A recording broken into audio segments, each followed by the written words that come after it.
Hi friends, welcome back to our channel. Spicy chicken fry అండి. చాలా tasty ఎమ్మీగా ఉంటుంది. మీరు కూడా ట్రై చేయండి. హాఫ్ కేజీ చికెన్ తీసుకొని శుభ్రంగా క్లీన్ చేసి ఒక బౌల్లోకి యాడ్ చేసుకోండి. యాడ్ చేసుకొని 1 టేబుల్ స్పూన్ సాల్ట్ని, హాఫ్ టేబుల్ స్పూన్ పసుపుని, అలాగే 1 టేబుల్ స్పూన్ అల్లం వెల్లుల్లి పేస్ట్ని, 1 టేబుల్ స్పూన్ కారాన్ని కూడా వేసుకొని ఒకసారి కలుపుకోండి. కలిపెట్టేసుకొని 10 నిమిషాలు మ్యాగ్నేట్ చేసుకోండి. అలాగే స్టవ్ వెలిగించేసి కడాయి పెట్టుకొని కొంచెం ఆయిల్ యాడ్ చేసుకోండి. నాన్ వెజ్లో కొంచెం ఆయిల్ ఎక్కువ పట్టిద్దండి. కట్ చేసిన 2 ఆనియన్స్ని, చెక్క లవంగాలని, అలాగే కట్ చేసిన పచ్చిమిర్చిని కూడా వేసుకోండి.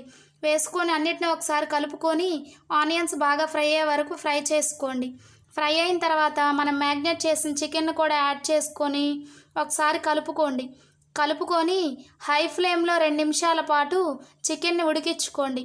హై ఫ్లేమ్లో 2 నిమిషాలు ఉడికించడం వల్ల ముక్క త్వరగా మగ్గుతుందండి. 1 టేబుల్ స్పూన్ ధనియాల powder, 1 table spoon garam masala కూడా వేసుకొని ఒకసారి కలుపుకొని 1 టేబుల్ స్పూన్ అల్లం వెల్లుల్లి పేస్ట్ కూడా వేసుకొని 10 నుంచి 12 నిమిషాలు బాగా చికెన్ ఉడికించుకోండి. ఉడికిన తర్వాత 1 టేబుల్ స్పూన్ మిరియాల పౌడర్ కూడా వేసుకోండి.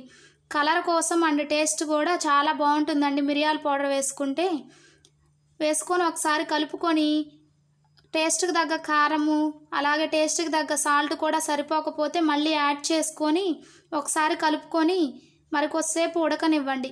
ఉడికిన తర్వాత ఆయిల్ అంతా పైకి తేలిన తర్వాత కొంచెం కొత్తిమీరను కూడా వేసుకొని ఒకసారి కలుపుకోండి.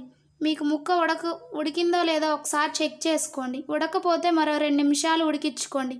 అంతేనండి, tasty spicy chicken fry ready. మీరు కూడా ట్రై చేయండి తప్పకుండా. నా వీడియోస్ ఇంకా ఎవరైనా చూడకపోతే చూసి సబ్స్క్రైబ్ చేసుకోండి. ఈ వీడియో నచ్చినట్లయితే ప్లీజ్ లైక్ చేయండి, షేర్ చేయండి, సబ్స్క్రైబ్ చేసుకోండి.